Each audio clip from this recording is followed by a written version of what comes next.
fait. Bon. Alors, on va commencer. Bezrat Hashem.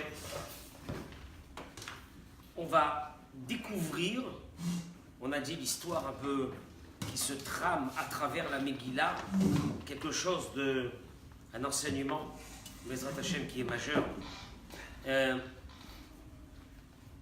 La Megillat Esther nous parle donc de Achashverosh, qui régna sur 127 pays. Et là, le pasuk nous dit, le verset nous dit, Bayamim Ahem, Keshevet Amelech Achashverosh al Kise Malchuto, Asher Bishushan Abira. En ce jour-là, Keshevet, quand il s'est assis sur le trône royal qui se trouvait dans Shushan, la capitale. Bishnat Shalosh le Molcho.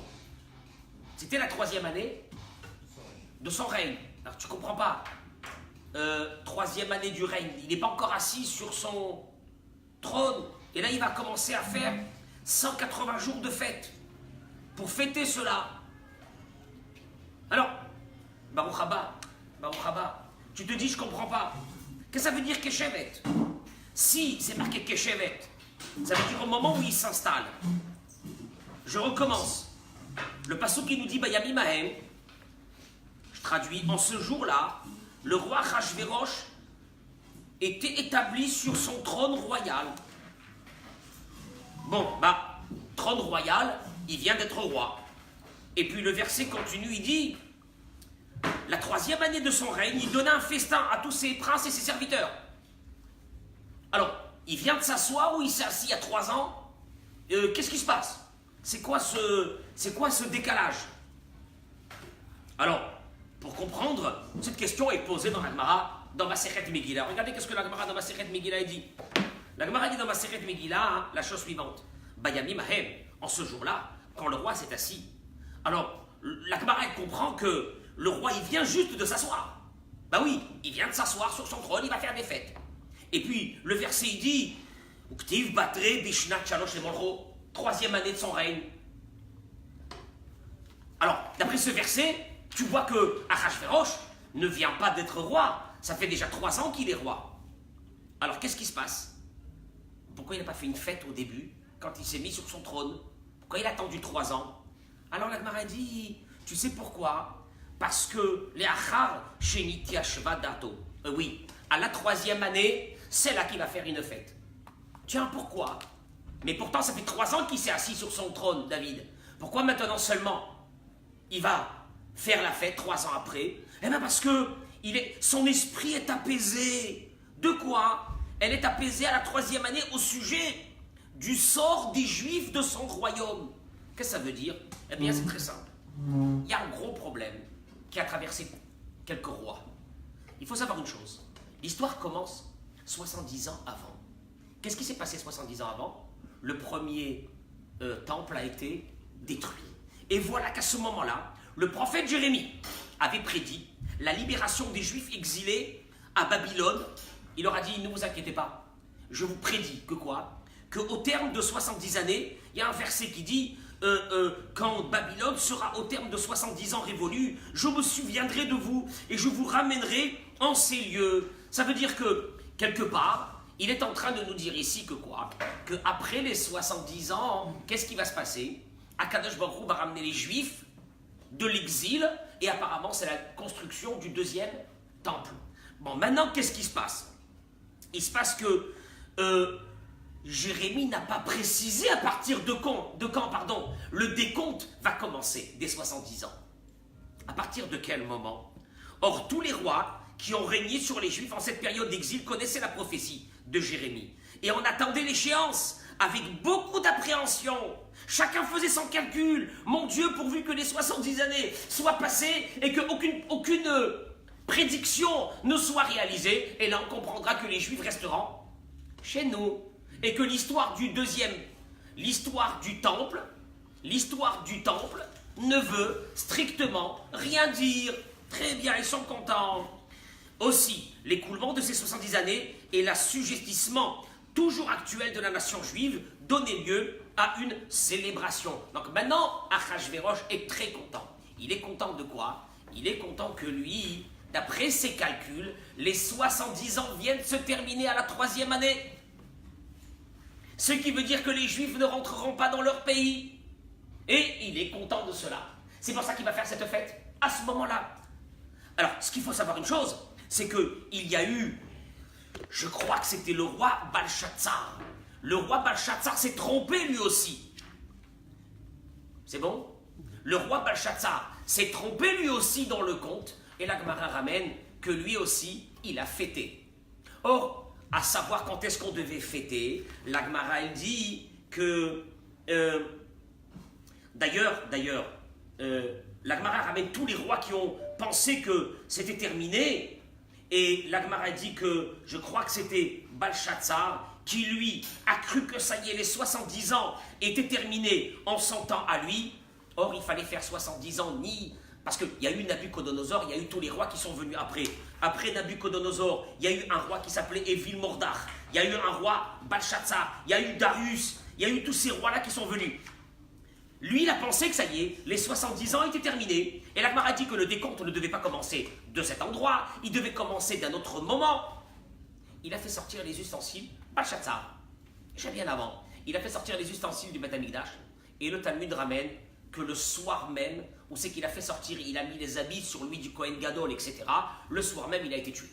Donc pour montrer que quoi? Que ce n'était pas encore le moment. Voilà que maintenant, Achashverosh, lui, il est sûr qu'à la 3e année, ça y est, le temps est arrivé qu'apparemment les Juifs ne rentreront pas chez eux. Très bien. Alors, sur ça, nos sages nous disent que qu'est-ce qu'il fait? Qu'est-ce qu'il a fait comme fête? Béhar Otto est en chair, il a étalé la richesse et son faste royal et la rare magnificence de sa grandeur. La Gemara dans Masechet Megillah dit Béhar Otto est en chair Kevot Malchuto, donc il a montré sa richesse. Amar Rabbi Yossi Bachanina. Rabbi Yossi Bachanina il dit Melamed, nous apprenons chez Lavash Bigde Keuna. Dans cette fête qu'il a fait, il a porté les habits du Kohen Gadol qui avait été pillés. Ktivacha. La Gemara ramène une preuve dont on sait que ce qu'on parle qu'il a voulu montrer sa richesse, c'était les habits de Kohen Gadol. Donc tu vois que Achashverosh, lui, c'est pas n'importe quoi cette fête. Cette fête, elle est venue pour symboliser aussi la défaite du peuple d'Israël qui ne rentreront pas chez eux, et que voilà que maintenant lui, il va être un roi, où c'est qu'il ne sera jamais menacé par quelqu'un qui va reconstruire le temple. La Gemara, dans Masechet Souka, est dit. Alors il faut savoir que les habits du Kohen Gadol étaient composés, vous le savez, du éphod, du rochen, du tablier, etc. On connaît les habits, on les avait appris, et puis il y en avait un. Et celui-ci nous intéresse pour la suite, Be'ezrat Hashem. On l'appelait ça un habit, mais ce n'était pas un habit, c'était le tzitz. Le tzitz, c'était une plaque qui était sur le front du Kohen Gadol. Qu'est-ce qui est écrit dessus? Hein? La Gemara de Masechet Souka, elle ramène les paroles de Rabbi Eliezer. Rabbi Eliezer il dit Ani ra'itiv beromi, j'ai vu cette plaque à Rome. Je l'ai vue. Bien après, les pillages qu'il y a eu. Et donc tous ces objets, ces bijoux ont été pillés. Il dit je l'ai vu. Vekatouv alav kodesh lachem beshita achat. Il y avait écrit dessus kodesh lachem, sanctifié pour le nom de Dieu en une seule ligne. Il y avait une marloquette, est-ce que c'était en une seule ligne? Qu'est-ce que c'est marqué? Première ligne, deuxième ligne. Il dit, il a vu qu'elle était en une seule ligne. Je vous dis ça pourquoi? Parce que on verra que le sujet du tzitz, cette plaquette là ici, c'est vrai que c'est un cours à part. On ne peut pas rentrer dans ça. Mais juste une chose, elle va nous amener vers Achashverosh. C'est bizarre. Les habits du Kohen, le tzitz, va nous ramener avec l'histoire de Achashverosh. Et pour essayer de comprendre quel est le lien qu'il y a entre les habits de ce Kohen Gadol que Achashverosh veut porter et l'histoire de la Megillah, c'est ce que nous allons voir un petit peu ce soir. On va commencer déjà par une idée qu'il faut savoir. C'est que ce tzitz avait un pouvoir. Est-ce que vous êtes au courant qu'il avait un pouvoir? C'était pas simplement une plaque que le Kohen mettait ici. Il y avait un pouvoir dans ce tzitz. Vous savez que dans Parashat Matot, Dieu va demander à Moshe d'aller venger le peuple d'Israël et d'aller faire la guerre contre Midian. Vous savez que Moshe Rabbeinu n'est pas parti faire la guerre. Il a envoyé qui à la place? il a envoyé Vaishlach Otam et Moshe. Moshe a envoyé Pinchas ben Elazar, il a envoyé Pinchas ben Elazar pour faire avec lui, avec Yoshua Binoun, pour faire la guerre. Lui-même, il ne va pas faire la guerre. Non, on sait pourquoi la raison, c'est que lui, il avait été accueilli à Midian, et donc il ne pouvait pas leur rendre du mal par rapport à ce qu'il avait été accueilli là-bas, donc lui, c'est interdit d'aller faire la guerre avec eux. Mais il a envoyé Pinchas ben Elazar ou Klei HaKodesh, avec les ustensiles saints, Vechatzotzot Ateroua, et avec les trompettes pour aller faire la guerre. Le Midrash, il dit, ou Klei HaKodesh, le Midrash, Tanchuma, il dit, qu'est-ce que c'est Klei HaKodesh? C'est quoi? Il dit le Midrash, Zehatzitz, c'était le tzitz. Il est parti à la guerre avec le tzitz.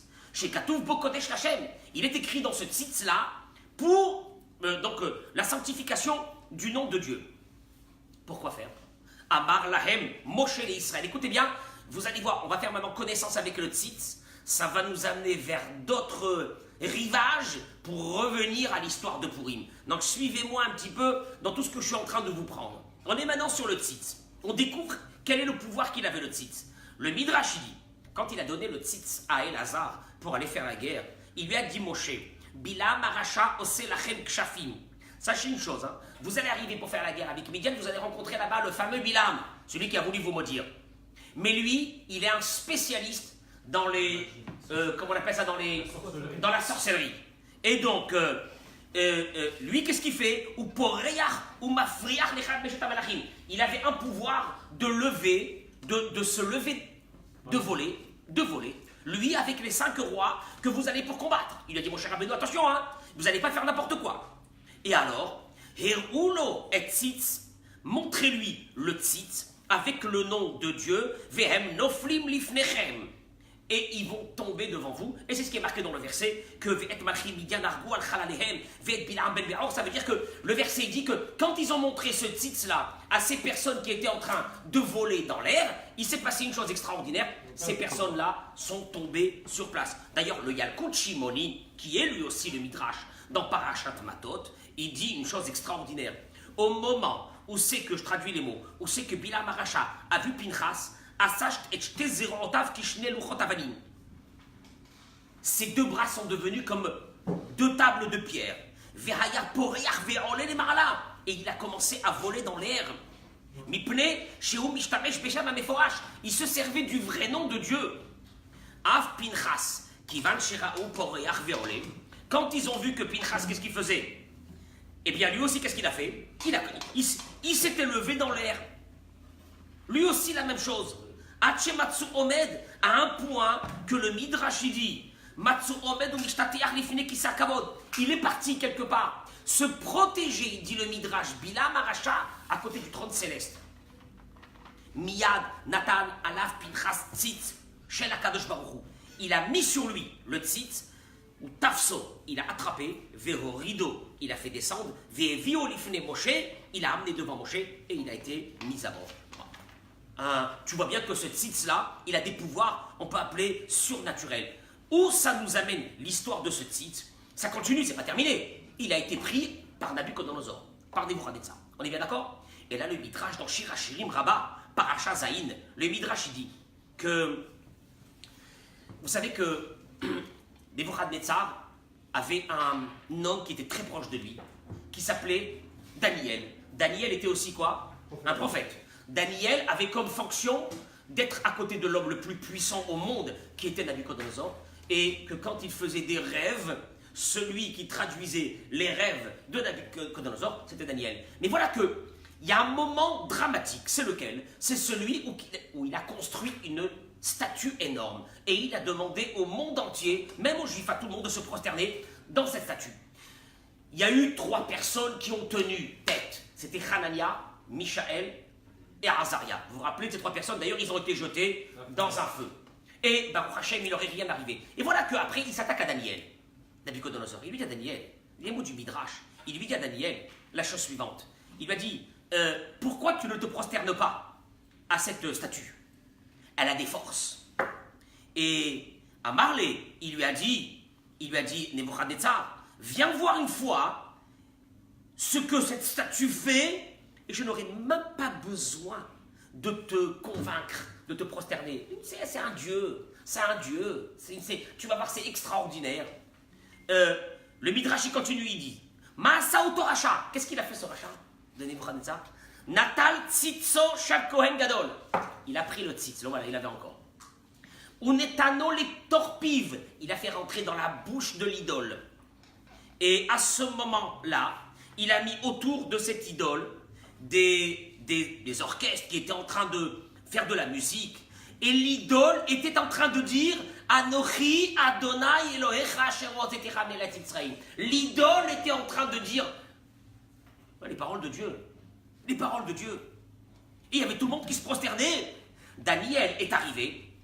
À Marley, il lui a dit Daniel, il lui a dit regarde, est-ce que tu pourrais me laisser embrasser cette statue sur sa bouche? Regarde l'idée de Daniel. Il lui a dit Velama al-Poumé, pourquoi sur la bouche? Pourquoi tu l'embrasses pas la main? Il lui a dit Daniel, il dit des choses, cette statue, elle dit des choses qui sont tellement belles. Donne-moi la possibilité. Il est monté en haut. Et le Midrash, il dit combien? 30 mètres de haut. Énorme statue. Il s'est mis là-bas. Et à ce moment-là, qu'est-ce qu'il a fait? Il lui a dit à cette statue devant le tzitz qui était dans la bouche, il lui a dit, je suis l'envoyé de Dieu. El Arizaer, chez Loït Tralen Becha, il a dit, comme si il parlait avec le tzitz, il lui a dit surtout pas que le nom de Dieu soit sali à cause de toi. Et je te donne un ordre de sortir tout de suite. Balenashko vehotzi, balao mitorpiv. Qu'est-ce qu'il a fait? Au moment où c'est que le tzitz a commencé à sortir, lui il est venu avec sa bouche et il a fait sortir. À ce moment-là, la statue est devenue un morceau de pierre, un vent est arrivé, a brisé la statue en miettes, et l'histoire était terminée avec cette statue. Mais c'était une statue que tout le monde s'était prosterné. Encore une fois, tu remarques ici que, qu'est-ce qui s'est passé? Les béné Israël sont venus se prosterner. Tout le monde s'est venu se prosterner parce qu'il y avait ce tzitz qui était à l'intérieur de cette statue. Bon, celui qui a combattu, on va dire entre guillemets, ça a été qui? En tout cas, on va le voir sur cette chose, c'était Daniel. Daniel, le prophète Daniel. Pourquoi je vous parle du prophète Daniel et pourquoi je vous parle du tzitz à la place de vous parler de la Megillah? Où est le rapport? Où est le rapport avec la Megillah et cette histoire de tzitz? Maintenant, on va rentrer dans la Megillah et vous allez voir qu'est-ce qui va se passer. C'est que on a commencé à parler que Achashverosh est en train de faire son festin et parce qu'il a vu que le Beth Amikdash n'a pas été construit et il invite dans la dernière semaine de ce festin les habitants de la ville de Shushan. Nos sages nous disent, c'est que il n'y avait aucune obligation de venir. Hein. Il a dit tout celui qui veut, qui vienne. Ve'achetia kadat enones.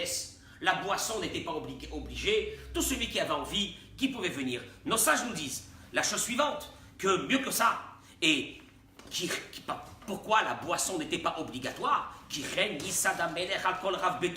car le roi avait ordonné à tous ceux qui s'occupaient de cette fête, tous les intendants de sa maison, la rasot kirtson ish vaish, de faire selon la volonté de chaque homme et homme. Le mot ish ici a une connotation qui est spéciale. Qu'est-ce que ça veut dire ish et vaish? Ça aurait pu être marqué, il a ordonné que chacun fasse comme il veut. Qu'est-ce que ça veut dire?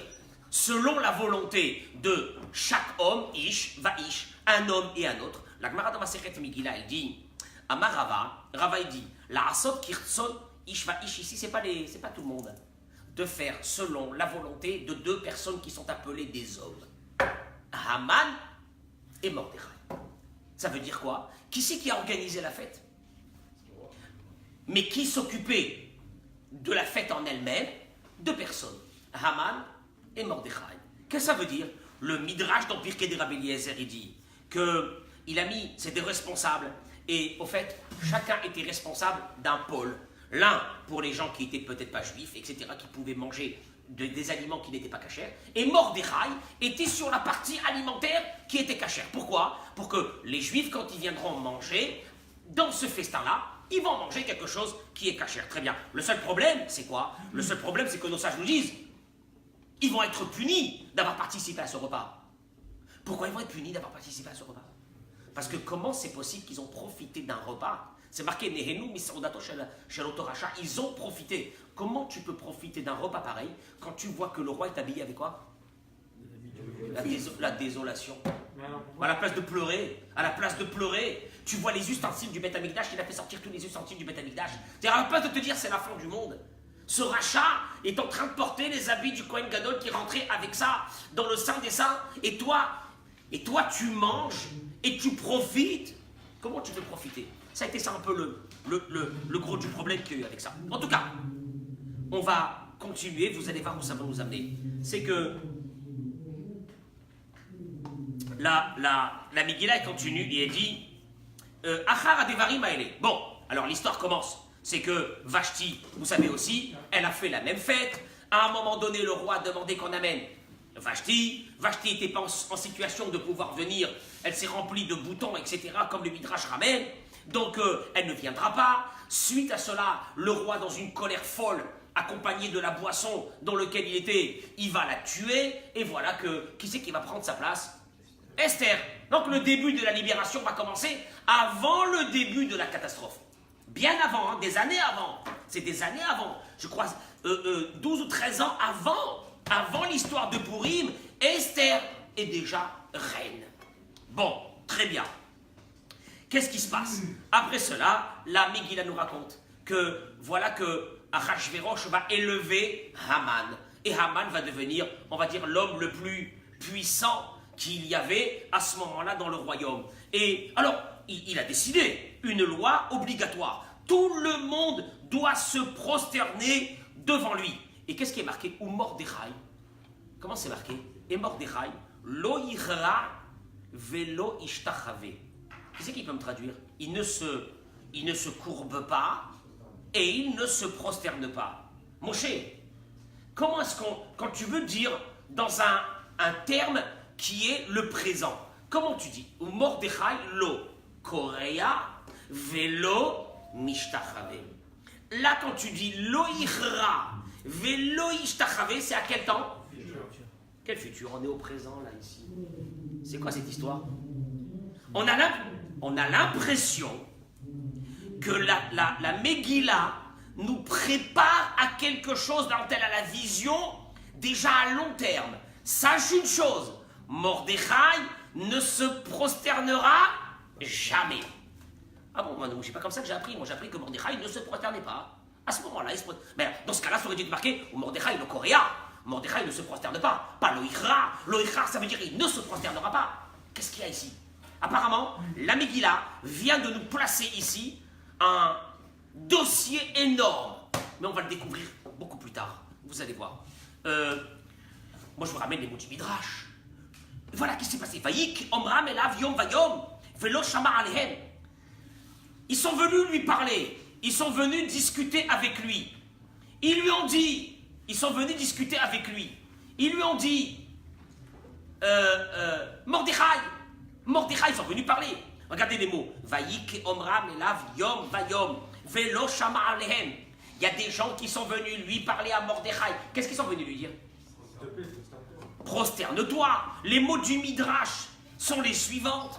Qu'ils sont venus lui dire, même les envoyés de Haman, sont venus lui dire, attention, Mordechai, tu es en train de faire une grosse gaffe. Si tu ne te prosternes pas, Haman, on le connaît, il va s'acharner contre vous. Prosterne-toi. Alors, le Midrash, il dit que la première des choses qu'il a fait, c'est qu'il leur a dit, non, je ne me prosternerai pas. Ils lui ont dit, pourquoi tu ne te prosternes pas? Les mots du Midrash.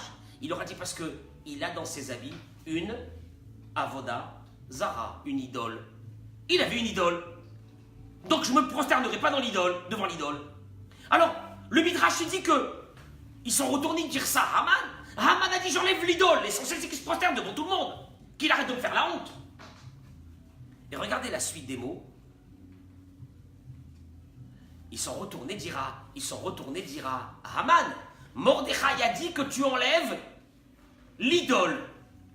Et regardez les mots. On dirait que c'est marqué. C'est cousu dans la Megillah. Regardez les mots.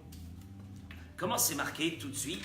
Dans les mots de la Megillah, c'est marqué Vayomru Avdei Hamelech. Voilà, je répète, ils sont venus le voir et ils lui ont dit à Mordechai Madou ata overet mitzvat Hamelech. C'est le roi qui a demandé que tout le monde doit se prosterner devant Haman. Vaïk Omra Velav Yom Vayom. Ils lui ont répété, ils lui ont demandé et ils lui disaient mais va partir. Alors, Velo Shama Alehem. Bon, à la fin, il y a eu un compromis. C'est quoi le compromis? tu enlèves l'idole et moi, je me prosterne. Vayagidou les Haman. Ils sont venus lui le dire à Haman. Et Haman a enlevé l'idole. Et pourquoi il l'a enlevé? L'irot. Je traduis les mots du verset. Pour voir. Hayamdou dit vrai Mordechai. Si les propos de Mordechai seront vrais, que quoi? Qu'il avait promis que si on enlève l'idole, qu'est-ce qu'il fait? Il se prosterne. Et voilà que Haman y passe. Et Mordechai ne se prosterne pas. Il dit, moi, Mordechai, Bémet, on a fait tout ça pour toi, qu'est-ce que tu fais? Il leur a dit, Mordechai, qui guide la haine, Asher ou Yehudi. Il leur a dit, moi, je suis Yehudi, je suis juif, je me prosternerai pas. Ça veut dire quoi? Qu'est-ce que ça veut dire? On a travaillé avec toi, ça fait 2 semaines, 3 semaines. On a travaillé pour que le rendez-vous ne se rate pas. Tu as tout fini, tu as tout fait. Tu viens au dernier moment, tu te prosternes pas et qu'est-ce que tu nous dis? Parce que je suis juif. Mais ça, on savait que tu étais juif depuis le début. Qu'est-ce qu'il est venu faire? C'est quoi l'histoire de la Megillah? Allez, tu commences à avancer. Tu vois que déjà, l'histoire de se prosterner n'est pas aussi simple. On est dans le futur. Deuxièmement, il y a une grosse tractation. Elle n'est pas acceptée en fin de compte par Mordechai. Pourquoi? Par une raison qu'on connaissait depuis le début. Enfin, c'est débile. Comment c'est marqué dans les mots? Qui guide la haine parce qu'il leur a dit qu'il est juif. Mais on savait qu'il était juif. Depuis le début, on savait. Alors, tu nous fais quoi ici, Mordechai? Tu nous fais perdre du temps. Qu'est-ce que c'est cette histoire? Mais c'est pas terminé. Très bien. Regardez. Alors, qu'est-ce qui se passe? Bon, Haman veut éliminer Mordechai, mais il ne peut pas le faire. Pourquoi? Parce qu'il sait que s'attaquer à une seule personne, il y a beaucoup de raisons pour lesquelles il n'a pas pu s'attaquer à Mordechai seul. Alors qu'est-ce qu'il a décidé? Qu'est-ce qu'il a décidé de faire? C'est de demander à Achashverosh et de lui dire à Achashverosh et de lui expliquer que ce peuple-là n'est pas productif, ne sert à rien. Mieux que ça, il va donner. Combien il a donné? Hein? Qu'est-ce qu'il a donné? Il a donné à Achashverosh. Voilà, comment c'est marqué comme il m'a donné, parce que c'est pas n'importe quoi. Alors, voilà. Imalamertov, il dit, s'il plaît au roi, que soit rendu, voilà ce qu'il demande à Haman, un ordre écrit, de les faire périr. Et moi je payerai, voilà ce qu'il donne lui, 10 000, on appelle ça des talents, 10 000 lingots d'argent. Eshkol, je vais donner, Aliédé Ose Amelacha, avec ceux qui font le travail, les Havi El Ginze Hamelech, de l'amener dans le trésor. C'est quoi Hamelech? Dans le trésor du roi. Donc moi je vais payer une somme phénoménale, on connaît l'histoire, Achashverosh est d'accord, les missives sont envoyées, etc., de tuer tous les juifs en une seule journée. C'était quel jour qui a été décidé? Hein, voilà, il avait tiré, on connaît la Gemara qui ramène qu'il a fait un tirage au sort. C'est pour ça que le mot de Purim vient du mot de tirage au sort qui avait été tombé le jour du mois de Hadar, etc. Le 14 du mois de Hadar, alors allez-nous, le Ham Israël tout en entier devait périr à ce moment-là. L'histoire continue. Mordechai a su ce qui s'est passé. Mordechai a su que le décret avait été fait, qu'il avait été envoyé. Et voilà que il se met devant le palais du roi et il commence à pleurer. Il déchire ses habits. Vatavona Naharot Esther Vesarisea. Les servantes, les dames qui accompagnaient Esther sont venues lui dire: ton oncle Mordechai, on l'a trouvé à côté du palais, les habits déchirés, en train de pleurer. Qu'est-ce qui se passe? Vatikra Esther Lehatach. Bon, Esther, elle ne peut pas sortir du palais, mais elle a un émissaire. Cet émissaire, il s'appelle comment? Hatach. Et elle lui dit à Hatach, Vatetzaveu al Mordechai la da'at mazé va al mazé. S'il te plaît, Hatach, va voir qu'est-ce qui se passe. Et donc Hatach va aller chez Mordechai. Mordechai va lui raconter qu'est-ce qui se passe. Il va revenir chez Esther, lui dire que voilà que la Xéra, elle est tombée et qu'elle doit faire tout ce qu'il a en sa possibilité pour essayer de sauver le Ham Israël. C'était qui Hatach? Qui c'était Hatach? La Gemara dans Masechet Megillah Daf Tetvav, Amarav, Hatach c'est Daniel. Oula, vous vous rappelez de Daniel au début? C'est Daniel. Qu'est-ce qu'il fait là? Qu'est-ce qu'il fait ici? Velamani craché Mohatach. Daniel qu'on a vu, qui était le conseiller de Nabucodonosor, de Nebuchadnezzar, qui avait fait sortir le tzitz de la statue. Il est encore vivant. Et bien il est encore vivant, il est là. Et mieux que ça, c'est que, pourquoi on l'a appelé Hatach, la Gemara dit, Shechatruhu Migdulato. Il a été, Hatach vient du mot coupé. On l'a descendu de sa grandeur. Il a été descendu de sa grandeur. Pourquoi il a été descendu de sa grandeur? On va le voir bientôt. Mais c'est bizarre que l'histoire, elle commence à se croiser. Et on va essayer de voir qu'est-ce qui se passe. Bon, pour essayer de comprendre tout ça, alors, et pourquoi on lui a changé son nom? Bon, alors, il a perdu de sa grandeur. Mais pourquoi il n'est pas resté avec le nom de Daniel? Pourquoi on lui a enlevé son nom? Qu'est-ce qui se passe? Il devient quelqu'un de caché. Il est là, il est chez la reine, il s'appelle Hatach. On a oublié, il n'y a plus de Daniel. Qu'est-ce qui s'est passé avec lui? Juste avant ça, il faut savoir une chose. Pourquoi est-ce qu'on donne Machatzit à Shekel? Pourquoi est-ce qu'on donne Machatzit à Shekel? On doit le donner avant Purim. À l'époque du Beth Amikdash, on le donnait le premier du mois de Hadar. Pour les sacrifices. Mais pourquoi on donne ces demi-shekels? Pourquoi? Machatzit à Shekel. Vous allez entendre maintenant dans toutes les synagogues Machatzit à Shekel, Machatzit. Pourquoi? Hein? Le dénombrement pour savoir combien il y avait dû. Non, une seconde. On prenait les demi-cycles et on achetait avec ça les sacrifices. J'ai compris. Mais pourquoi il y a eu cette mitzvah? Pourquoi ça manquait? Pourquoi Dieu n'a pas demandé donner tous pour la tzedaka pour acheter des sacrifices? C'est quoi ce demi-cycle? Machatzit à Shekel. La Gemara dit, à Rish Lakish dit, Galui viadoua rifne misha mardaya olam. Parce que Dieu savait déjà, et bien sûr qu'il sait tout, il connaissait l'avenir. Quel avenir? Qu'un jour va venir Haman et il va donner à Seret Alafim Kikar Kesef de l'argent à Achashverosh pour détruire le peuple d'Israël. Dieu, il a dit, vous devez le devancer et donner de l'argent aux bêtes à Mikdash. C'est un peu bizarre quand même. Hein? Je répète. Si je te pose maintenant la question, pourquoi Machatzit à Shekel? Bien sûr, c'est en souvenir de ce qu'on donnait. Et pourquoi on donnait à l'époque? Parce que Dieu avait dit, il faut que notre mitzvah à nous de donner au Beth Amikdash devance celle de ce rachat qu'il a donné à qui? Au roi. Oh, c'est la même chose. Dieu il demande de lui donner à qui? À lui. Haman à qui il a donné?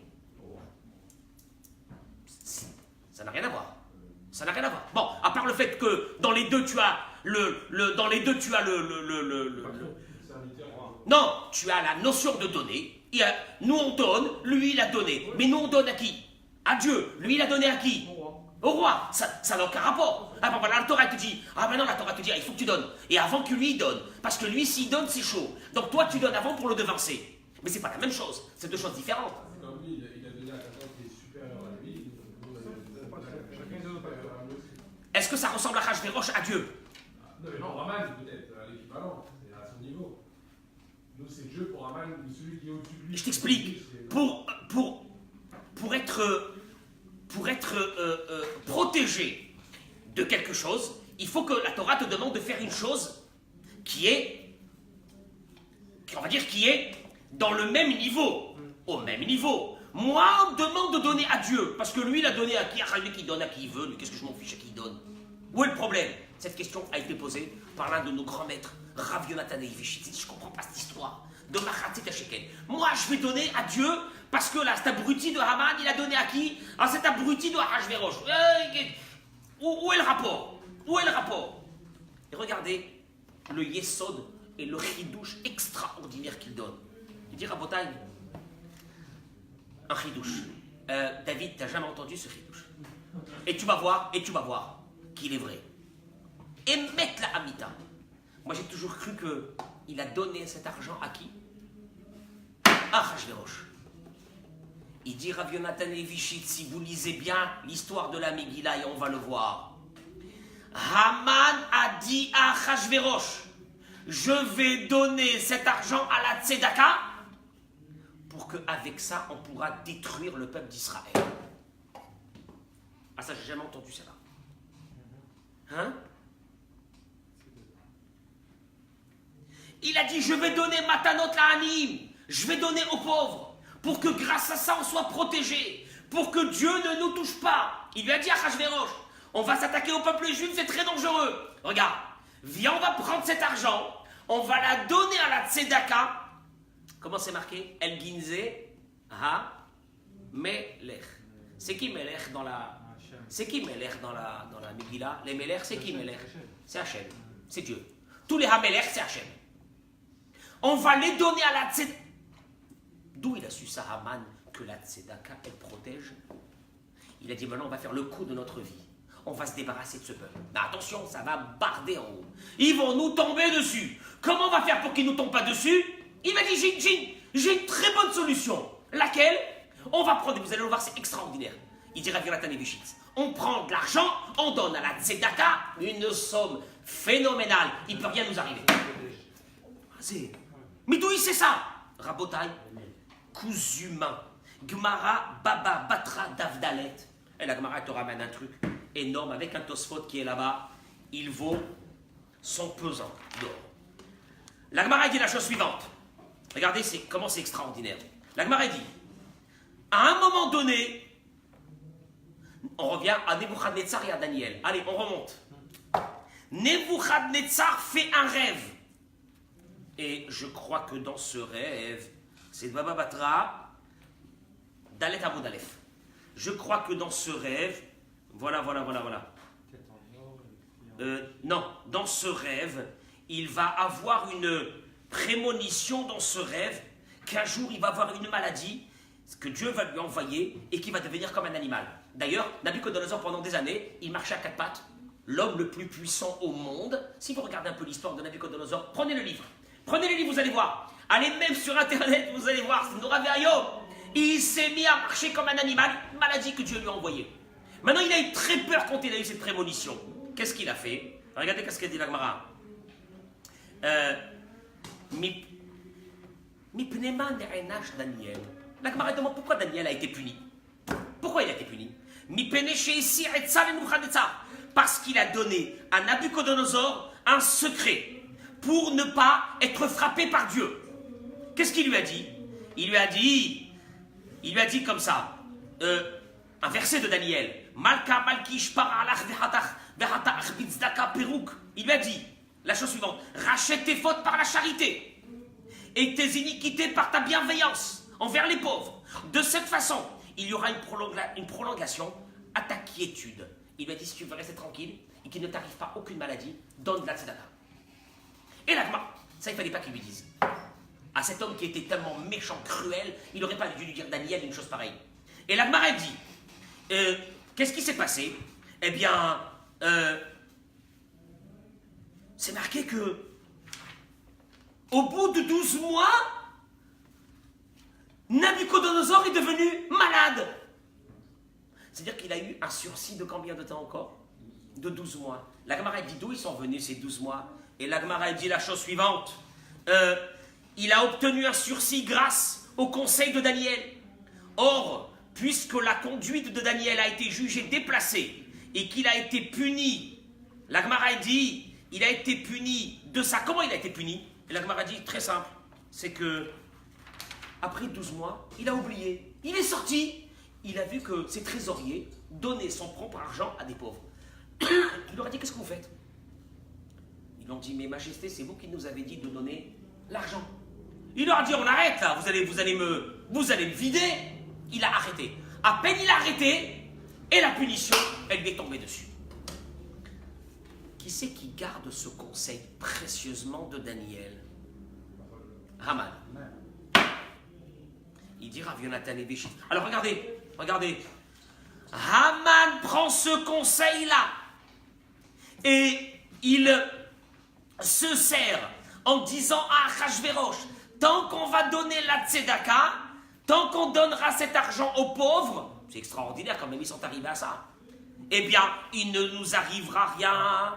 Et regardez, vous allez me dire l'histoire est terminée? Dieu, à ce moment-là, va punir Daniel de façon terrible. Pourquoi? Parce que le conseil qu'il avait donné 70 ans avant est en train de quoi? De recommencer à faire des dégâts.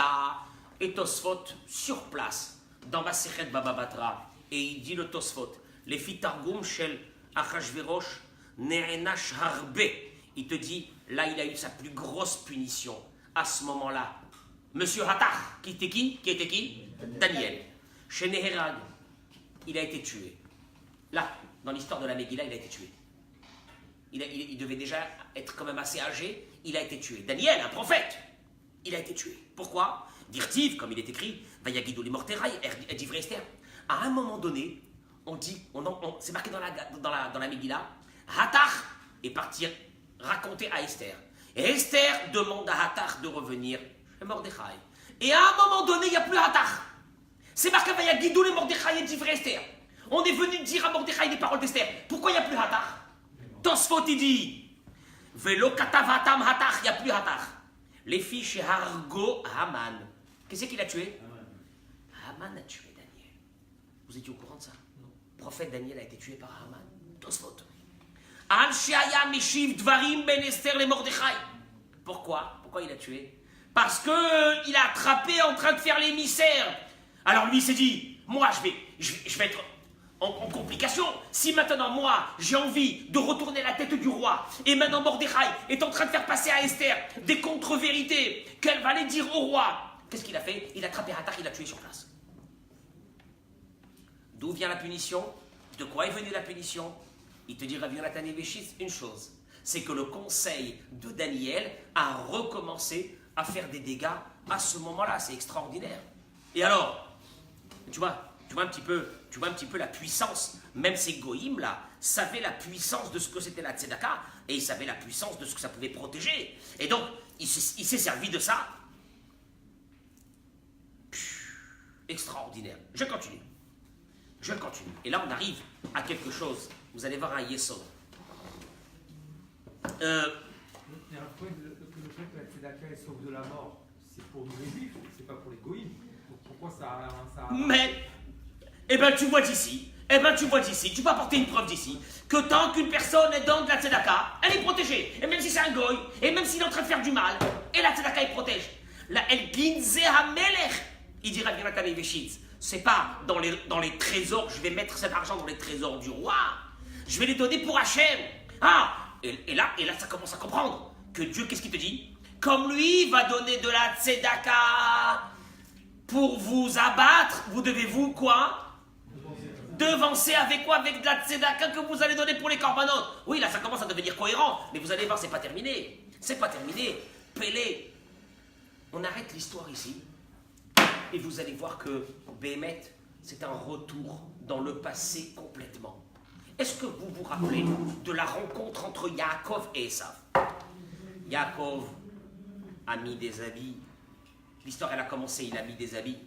Qu'est-ce qu'il a fait quand il a mis des habits? Il est rentré. Il a volé les brachot de qui? Il a volé les brachot de Esav. Il se sauve. Il revient des années après. Et là, la rencontre, la fameuse rencontre. Est-ce que vous savez qu'est-ce qui s'est passé à ce moment-là? Il s'est prosterné devant Esav. Dieu l'a accepté? Je vous pose une question.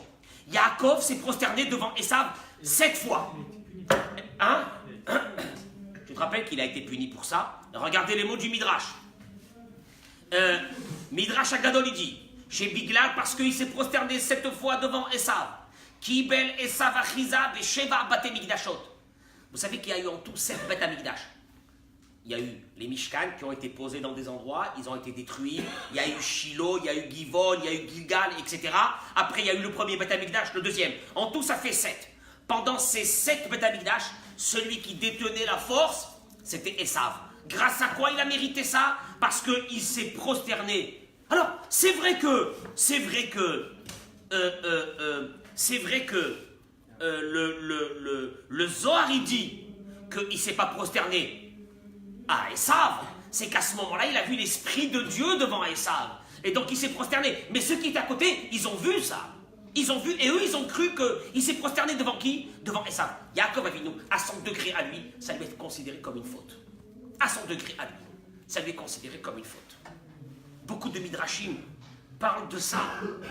D'ailleurs, le Ari Kadosh, il dit, le même problème est arrivé avec les Juifs qui se sont prosternés devant l'idole, il y a quelques années, de qui? De Nabucodonosor. Eux, ils se sont prosternés parce qu'ils savaient qu'il y avait à l'intérieur quoi? Le tzitz. Et ils entendaient Anochi Hashem Elokecha. Mais les gens qui les regardaient, qu'est-ce qu'ils pensaient? Ils étaient en train de se... On appelle ça un problème de Marit Aïn. Ça veut dire... Et d'ailleurs, quand la Gemara elle dit pourquoi le peuple d'Israël a mérité de mourir là à ce moment-là? Et la Gemara dit parce que, elle répond, Rabbi Shimon Bar Yochai avec ses élèves, la discussion, parce qu'ils ont mangé le repas de ce rachat. La Gemara elle demande, mais il n'y avait que les gens de Shushan qui ont mangé ce repas, les autres n'ont pas mangé. Et la Gemara elle répond, parce qu'ils se sont prosternés devant l'idole de Nabucodonosor. Bien avant. Alors la Gemara demandait, ah bon, mais s'ils se sont prosternés vraiment devant l'idole, ils auraient dû mourir. Pourquoi en fin de compte on a survécu Baruch Hashem, et il y a eu le miracle de Purim? Et la Gemara répond, parce que quand ils se sont prosternés, ils ne se sont pas vraiment prosternés. Eux, ils pensaient qu'ils se prosternaient sur qui? Devant Dieu. Et c'est pour ça que Dieu leur a fait la même chose, une peur qui ressemble un petit peu à la mort, pour leur montrer que eux aussi, ils avaient fait comme si ils s'étaient prosternés à la Avodah Zarah, mais ils ne sont pas prosternés à la Avodah Zarah. Bon, l'histoire elle se termine ici. Pourquoi je vous amène cette histoire-là de prosternation de Yaakov? Hein? Le Chida, il vient. Et il y a un livre aussi qui s'appelle le Sefer HaGilgulim. Mais le Chida, dans son livre Midbar Kedmot, il ramène une chose extraordinaire. Il dit, Yaakov Avinu, comme Akadosh Baruch Hu fait attention avec les tzadikim, comme la finesse d'un cheveu. Et Yaakov Avinu, quelque part, a eu un problème ici. Il s'est prosterné devant Esav. Et pas seulement ça, il a un deuxième petit dossier, Yaakov. Lequel? Au moment où il a pris les bénédictions et que son frère rentre et trouve que Yaakov l'avait déjà devancé, qu'il a pris les brachot, qu'est-ce qui est marqué là-bas? Vaïtzak tseaka gedola umara admeod. Il s'est mis à hurler. Des larmes, ils ont coulé. Le Midrash dit on paye jusqu'à aujourd'hui les larmes de Esav. Il a souffert. Il peut être Esav tout ce que tu veux, mais il a souffert. Deux dossiers là, Yaakov. Il a causé ses larmes, il a causé ses cris. Et il s'est prosterné devant son frère. Il vient le Chida, il vient le Sefer HaGilgulim, et il dit la chose suivante.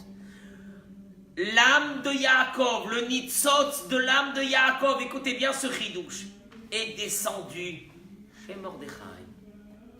Le nitzotz de l'âme de Esav est descendu chez qui? Chez Haman. Et on recommence l'histoire. Et vous allez voir comment l'histoire, elle se fait bien. Qui c'est qui va crier là, ici, cette fois-ci? Mordechai. Mordechai qui crie. Et regardez, vous allez voir que l'histoire, elle a commencé déjà là-bas, au temps de Mordechai, au temps de Esav et de Yaakov. Non, ça, ils disent, quand il est venu pour demander à manger à son frère qui lui met des lentilles, comment c'est marqué? Al-itenina min ha'adom. Les trois premiers mots.